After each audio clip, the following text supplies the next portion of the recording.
Hey guys, welcome back. How you all doing? Hope you're doing well. Hope you're doing good. Abby Talk Sport here again with your boy Abby Smalls, aka the Niger ATL Guna.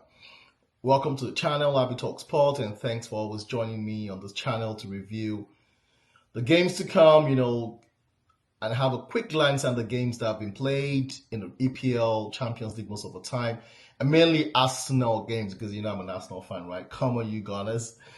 Before we get into this video where we want to preview or have a review or quick reaction, let's say match reaction to the Newcastle Arsenal game where Arsenal beat Newcastle 2-1 at St. James Park. Just go down there and subscribe to my channel. Press the like button, just smash it and support the community.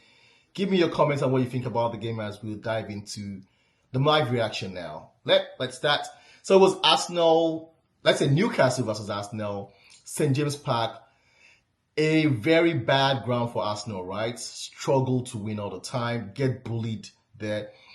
Arsenal will go there and say, hey, we want to play football, play well, and we get bullied. We go there with the physicality, we still get bullied, right? So this game was going to be a tough game. And after the 2-2 draw was it 1-1 draw with Man City, right? And, pundits, fans, everyone said, hey, guys, you have the handbrakes on. Release the handbrakes and let these guys play. Stop playing Merino in the midfield. Play Eze, play Odegaard, play some kind of good football. Arsenal came all out in that game, and you would think Arsenal were actually playing at home in that game because the way they battered Newcastle. Eze was awesome. Shot upon shot. Nick Pope was arguably the man of the match because the saves were spectacular. Very good saves. It was a good game. Close to the lineup we wanted. Raya, Calafiori, Magalhaes.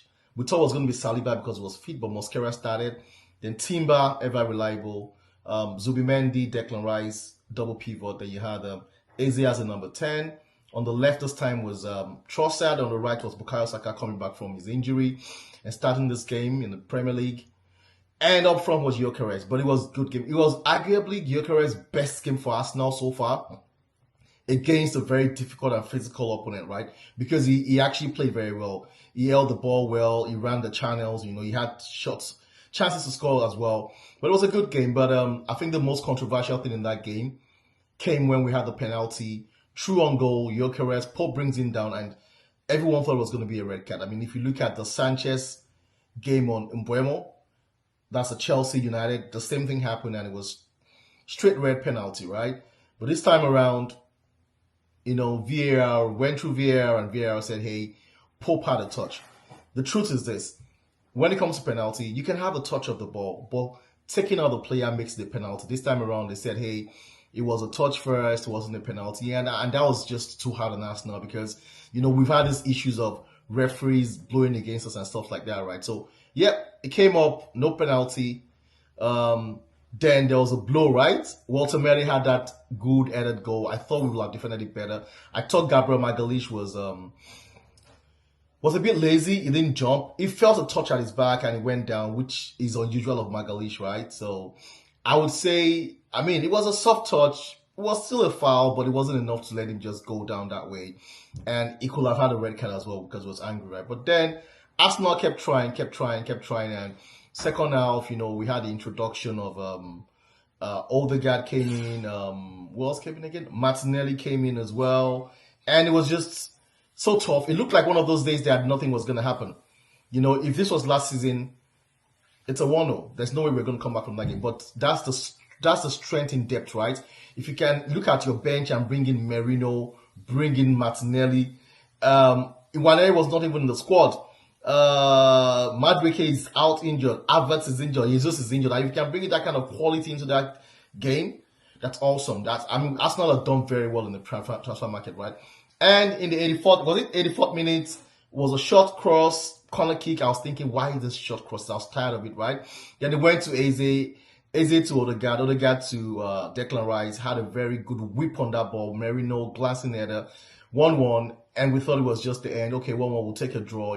I even stopped watching. Okay, 1-1, I'll take a draw from St. James Park, which is a difficult and haunting ground for Arsenal, right?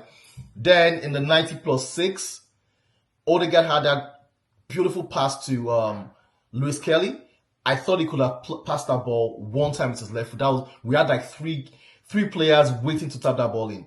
But Luis Kelly took that extra touch and, maybe he's rusty from not playing a lot of games and it was a corner kick and we're thinking, okay, maybe something will happen. Manifest this into a winning game, right? Good corner from Odegaard. Gabriel Magalhaes, head on the ball, goal, boom, 2-1. Arsenal led St. James Park with 3-1. Let's quickly look at the stats for that game. The stats for that game, I'm looking at now. XG for Newcastle was 0.49, for Arsenal was 2.05. Shots on target, Newcastle 3, Arsenal 7. That's where you know how domineering Arsenal were in that game, right?